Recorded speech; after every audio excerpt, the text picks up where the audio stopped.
화이트 스타 라인, 와이스타워 라인. 이 운항하는 영국 원양 여객선인 타이타니코는 북대서양에서 비극적인 운명을 겪었습니다.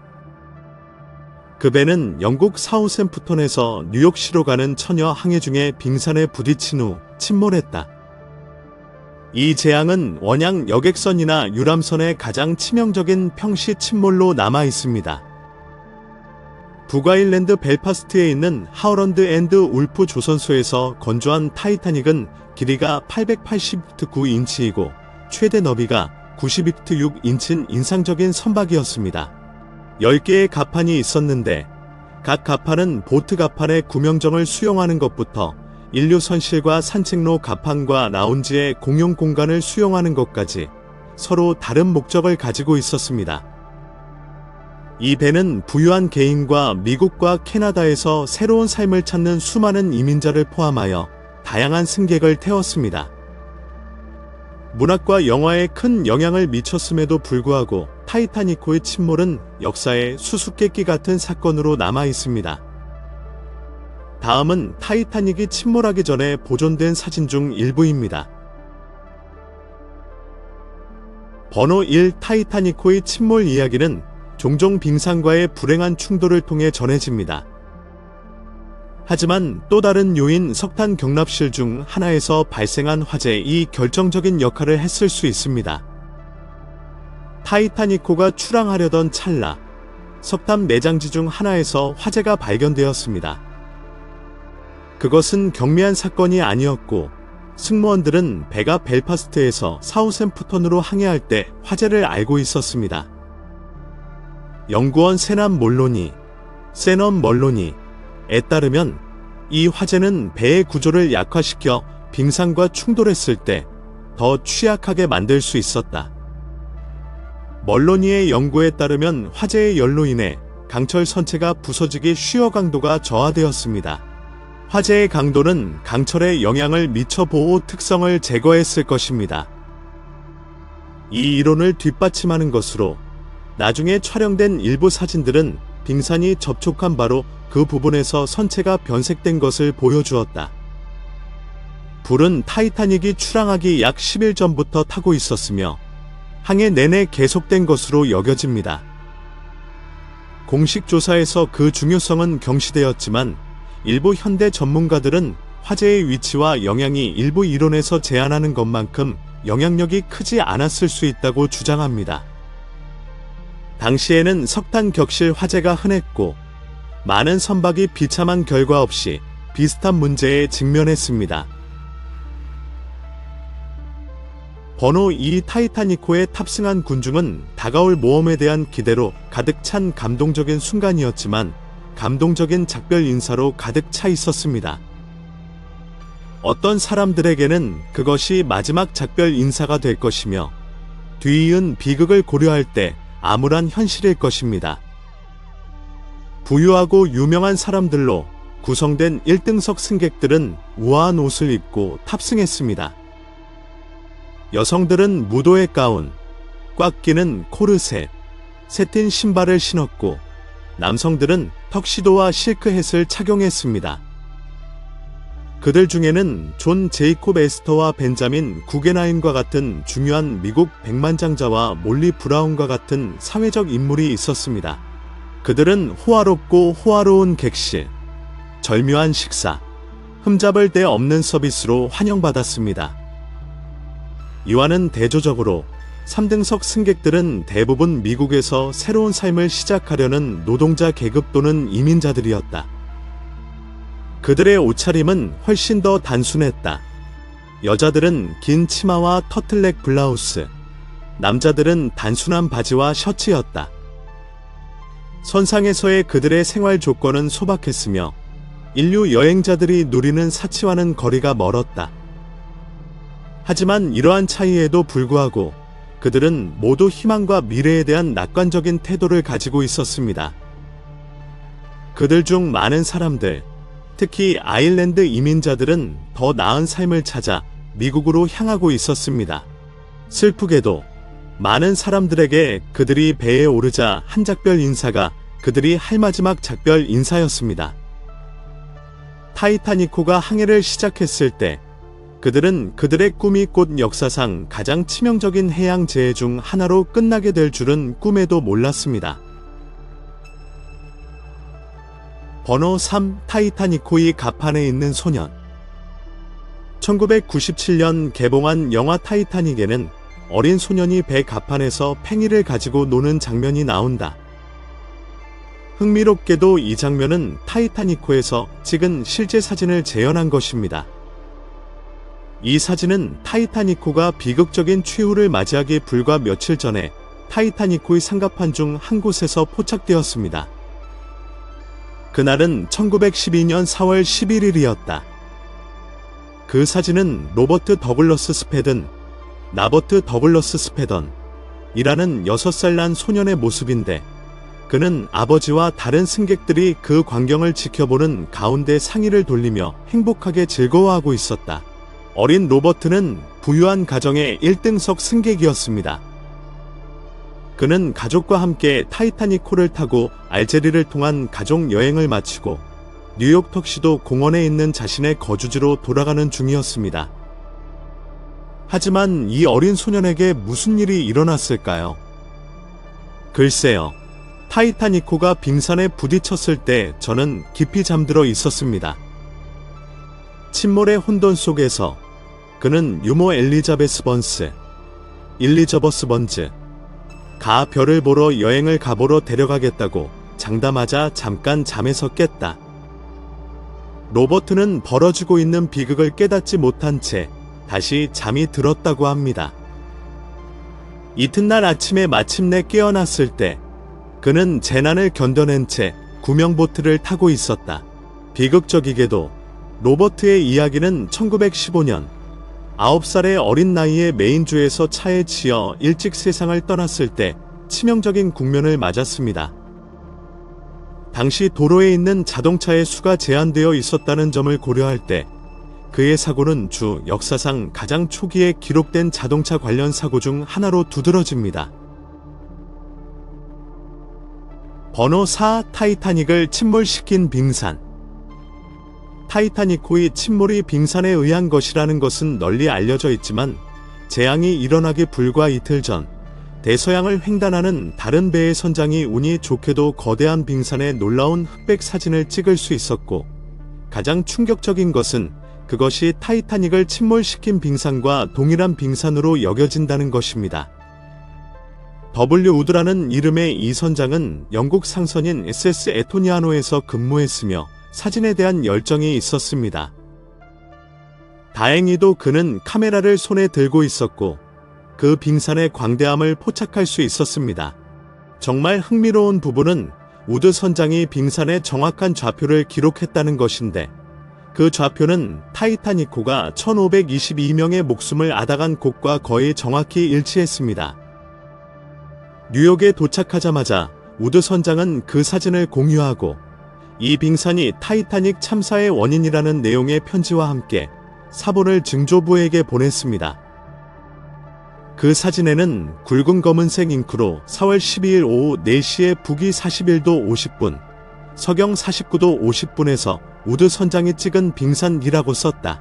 지난 세기 동안 타이타닉호의 항로에서 빙산의 다른 사진들이 목격되었지만 우드 선장의 사진을 흥미롭게 만드는 것은 빙산의 모양이 1912년 4월 14일 오후 10시 20분에 타이타닉호의 운명을 결정지은 빙산의 목격자 그림과 묘사와 매우 흡사하다는 것입니다. 3시간 만에 가라앉습니다. 번호 5. 3등석 승객. 다음 사진은 타이타닉호에 정착하는 갑판 승객이라고도 하는 3등석 승객의 경험을 엿볼 수 있습니다. 타이타닉호에서 3등석 승객들은 공동 화장실을 공유하고 전용 식당에서 함께 식사를 하고 객실당 4명의 승객이 탑승하는 객실에서 잠을 잤습니다. 3등석으로 간주되었음에도 불구하고 타이타닉에서 이 승객들에게 제공된 숙박시설은 그들이 익숙했던 것에 비해 현저하게 좋았습니다.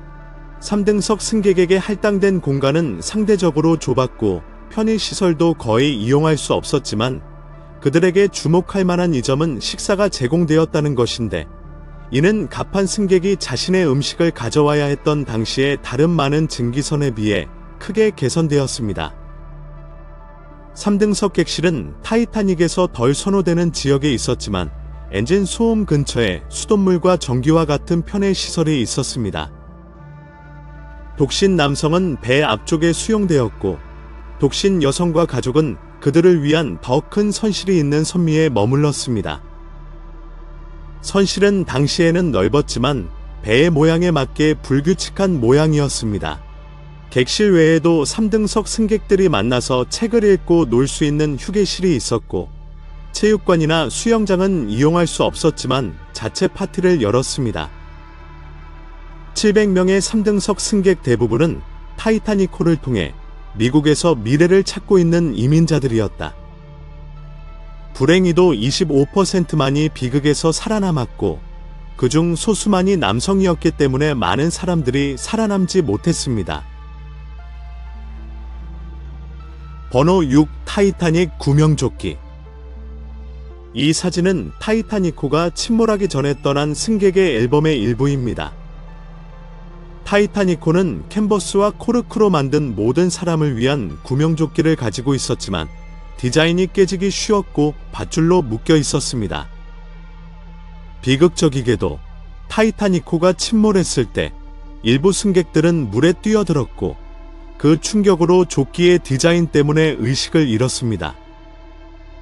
많은 사람들이 익사하거나 부상을 입었습니다. 제2차 세계대전 이후 코르크 조끼의 디자인이 개선되었습니다. 문제가 있었지만 오리지널 타이타닉 조끼는 여전히 존재하며 경매에서 높은 가격을 받았습니다. 번호 7 타이타닉의 선장과 병참장교. 이 사진은 타이타닉의 영국 선장인 에드워드 J. 스미스 선장과 배의 병참장교 휴 올터 맥켈로이를 보여줍니다. 이 사진은 비극적인 침몰 3일 전 아일랜드 퀸스타운에서 내린 승객이 찍은 것입니다. 안타깝게도 두 사람 모두 재난으로 목숨을 잃었습니다. 사우샘프턴에서 첫 항해를 떠난 지 사흘 후 스미스 선장은 일요일 일과를 계속하여 배를 시찰하고 교회 예배를 인도했다. 1912년 4월 14일 밤이 되자 기온이 떨어지고 대서양 표면이 잔잔해 보였기 때문에 봄에는 이 지역에서 빙산을 발견하기가 어려웠습니다. 이러한 상황에도 불구하고 스미스 선장은 승무원들이 빙산에 신속하게 반응할 수 있을 것이라고 확신하면서 최고 속도를 유지했습니다. 그러나 4월 14일 밤 배가 빙산과 충돌했을 때 그는 다리 위에 있지 않았습니다. 피해 사실을 알게 된 그는 타이타닉호의 설계자인 토마스 앤드루스에게 평가를 요청했고 그는 배가 침몰할 것이라고 결정했습니다. 4월 15일 새벽 2시 20분 타이타닉호는 비극적인 운명을 맞았습니다. 스미스 선장이 다리에서 마지막으로 목격되었지만 아이를 구했다는 보고는 대부분 묵살되었다. 그의 시신은 발견되지 않았다. 스미스의 행동에 대한 의견은 다양한데 일부는 속도를 늦추지 않았다고 비판하는 사람도 있고 다른 사람은 그가 움직일 수 있다고 생각했다고 말한다. 빙언과 조우하는 동안 다리에 그가 없었다는 것도 의문시됩니다.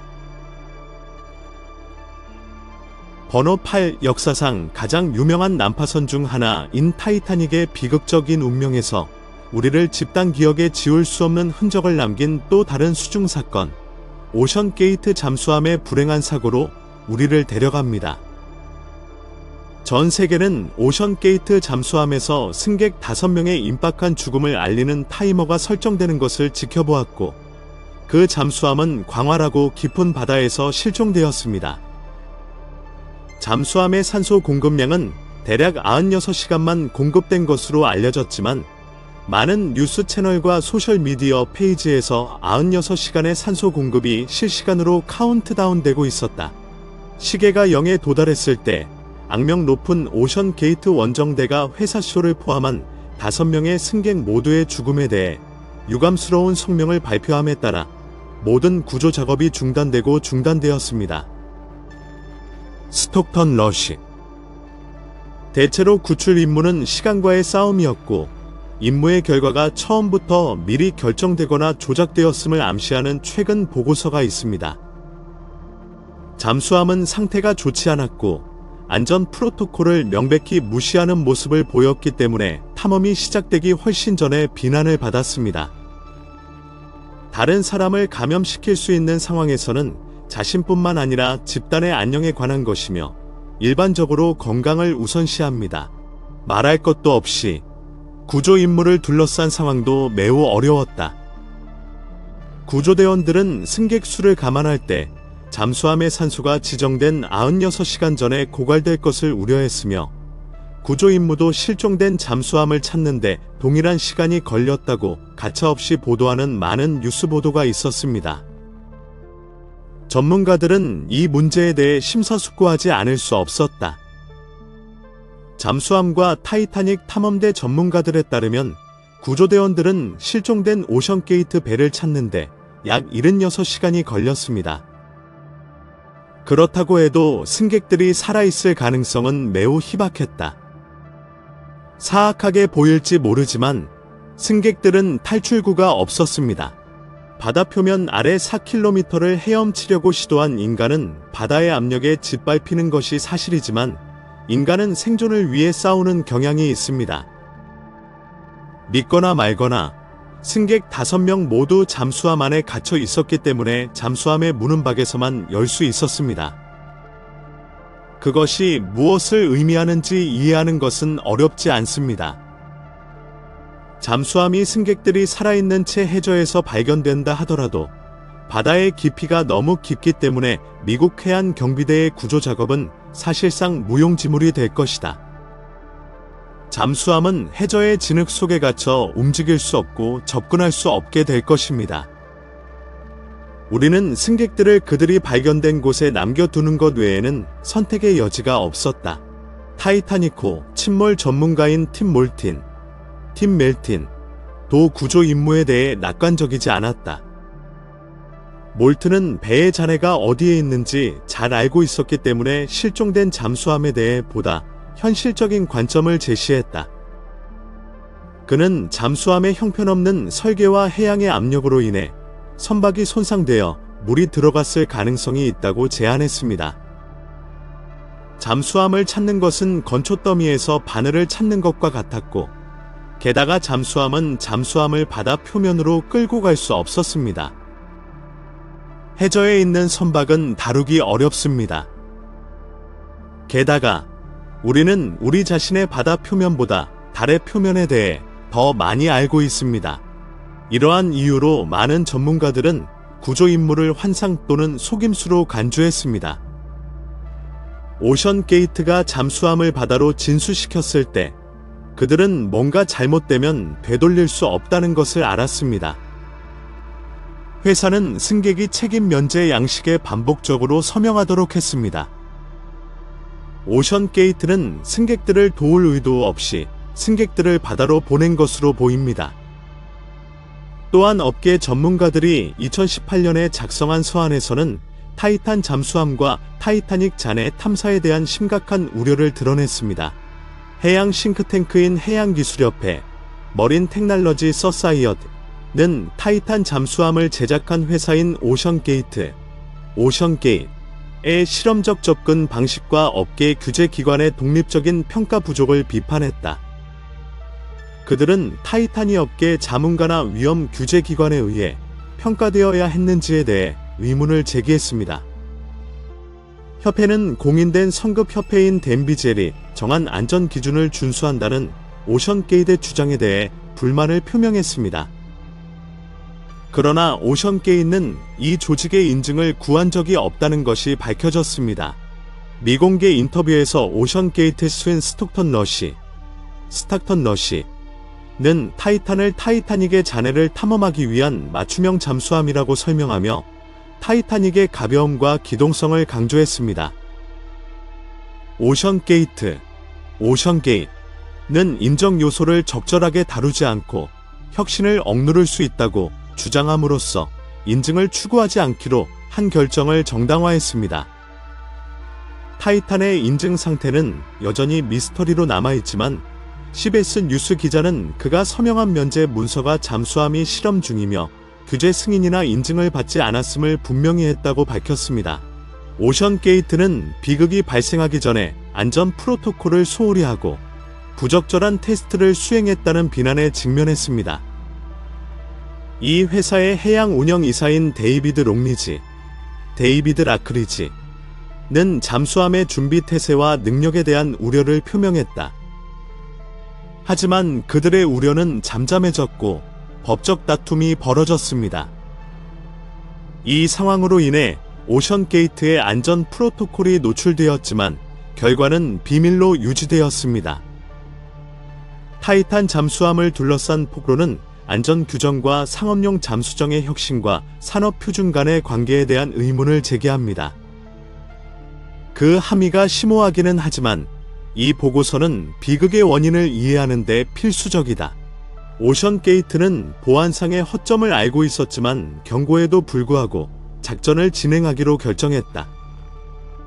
잠수함이 4km 깊이에 도달할 수 있다고 주장한 것은 거짓으로 판명되었으며 이는 이미 라크리지의 보고서에서 추론할 수 있습니다. 그 깊이에 대해 안전한 관찰창을 사용할 수도 있었지만 비용을 최소화하고 신뢰성에 문제가 있는 재료를 사용하기로 결정했습니다.